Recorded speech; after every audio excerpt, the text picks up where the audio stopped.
Sì, siamo qui oggi alla Fiera Agricola di Verona. L'80% della superficie del nostro parco è una superficie destinata all'agricoltura.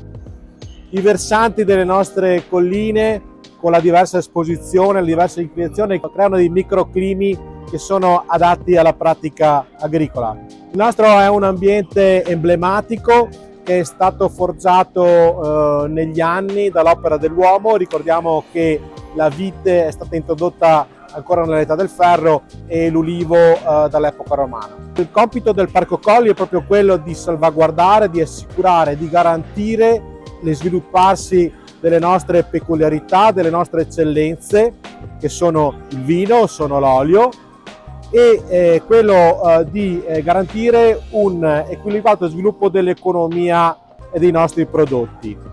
Altro compito importantissimo dell'ente parco regionale dei Colli Euganei è quello di garantire il buon equilibrio del nostro paesaggio agrario, che in altri ambienti collinari è stato sottoposto a delle grossissime difficoltà per quanto riguarda l'abbandono dei terreni e per quanto riguarda le problematiche relative all'intensificazione delle culture.